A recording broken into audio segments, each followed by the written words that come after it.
Well, hello, everybody. Thank you guys so much for tuning in. It's Marvel. I'm back again with a new live. If this is your first time, make sure to hit the like button and also subscribe to the channel. If you like my content, of course. And if you show up to the chat, please make sure to announce yourself. Let me know who you're watching from. I would really appreciate it. So, without further ado, let's start out live. So it's pretty clear from the title on how to start a farm, right? So I really want to walk you through every step of the way. This is not in a certain order whatsoever, but I'm gonna tell you the steps necessary you need to start a farm in Kinshasa, right? And this information might be very important if you are considering to do such a thing. So if that is something that you seem to be interested in, stick around to the end of this video. Please give me a thumbs up and I would really appreciate it. Okay, so first of all, in order for you to start a farm, you have to own land, right? You need to start with the land purchase. So the way that works, you literally, depending on the choice of the location of your choice, after your location has been chosen, so you want to go ahead and meet with whomever is in charge of that particular location, whether it be the chief or depending on the hierarchy of that particular area where you are targeting to start your farm. That is the first step that you need to take. Meet with them. Of course, you will discuss the price. So after the price has been discussed and the transaction has been made, the land becomes available to you. They'll give you a piece of paper proving that the land was transferred from the owner now to you, the new owner. At that point, now you really need to take the paperwork that has been given to you. It's not enough, but it can get you started. Just to remain on the safe side, I always recommend people to actually take the steps further to secure your land and have a peace of mind. How do you do that? So you will start by consulting with the local authority bureau, to get the paper legalized. With the paperwork that have been provided to you after purchasing the land, it's already enough to take you to that serves as a proof that you have the land has been acquired by you. And then at that point, when you take that paperwork, you will pay a certain fee. They will provide you additional paperwork, actually adding another layer to the steps that you've already taken. So keep in mind, with the first paper that you have received after the purchase was made, you are actually allowed to start your activities. By following the steps, it's just a way of you securing your land and having a peace of mind, because we live in a world where there are a lot of people out there that are willing to ruin other people's lives, you know what I'm saying? So by taking a step further, it's actually giving you a peace of mind where nobody will come after and claim the ownership of the land when you have all the appropriate paperwork that go along with it. That's the reason why you want to get those paperwork. It's actually 2 steps to that. That was the first one. And then after you have received the second piece of paperwork, I believe they sent their agent down to your farmland to inspect the land. After the land has been inspected, they determine the measurements. They get the measurements all together to actually verify the size of your land. After the size of your land has been verified, now the authority acknowledges the size of your land, giving you permission. validating everything and all the information that they have in front of them based off of the paperwork you have provided to them. After that, you have the acquisition.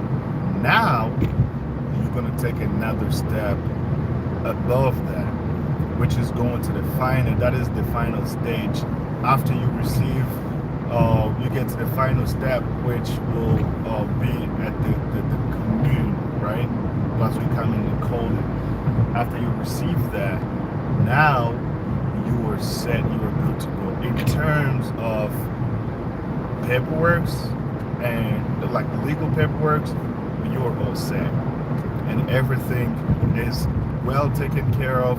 Nobody will come up and tell you, hey, this belongs to me, because the number in which your land is registered, if somebody has purchased that land prior to you and they've already claimed the ownership, that's not going to fly.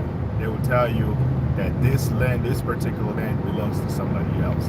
Let's just say that some crook out there wakes up one morning, decides to sell your land to somebody else. If that person take the paperwork with that location and show the proof to the local authorities, they will actually get locked up. They will get arrested. So having that number is very, very important. So you want to make sure you get that one out of the way. And as you're moving along with your activities, it's going to make your life way, way easier. So those are the steps to acquire the land. You also have to understand it just does not end there. You have to take into consideration of everything else that comes also along with, your land ownership.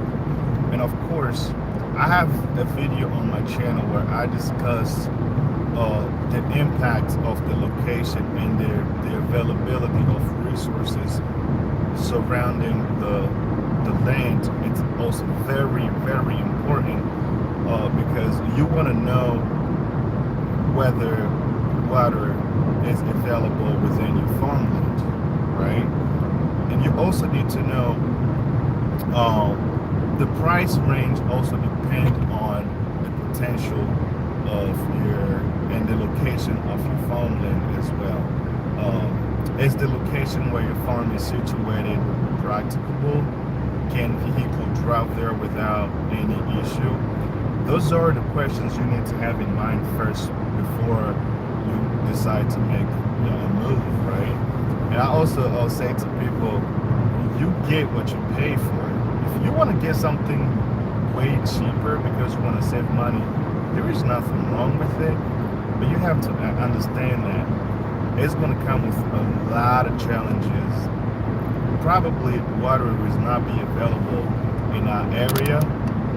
And yeah, I mean, the more money you spend, like the better condition your land will have. It's kind of like the same thing I've done. I was well aware of where I was getting my land. I was well aware of the resources around it. And when I put all of that into the picture, I made the last decision to go ahead and purchase the land. And eventually I knew, even not having water within the farmland, but the distance where you can fetch water isn't that bad. You can literally walk there. We use motorcycle to bring water within the farm. Now that the activities on my own personal land is, literally, it has already started, and water will become highly, highly demanded on my farmland. But therefore, I will have to live up to those standards. But since I personally, challenge myself to building a borehole before the end of the year to have water available, and I'm going to end up doing it no matter what, because without water I don't even know how I'm going to be able to conduct the activities that I am considering, especially having animals within the farm, growing crops, and just 2 of those alone, it's enough. It's way more than enough, and I cannot afford not to have water available. those are important. But I knew eventually I would need one. That's why that didn't really bother me. And I'm very happy because I can literally drive there with no problem. So if you watch my channels, you've seen video.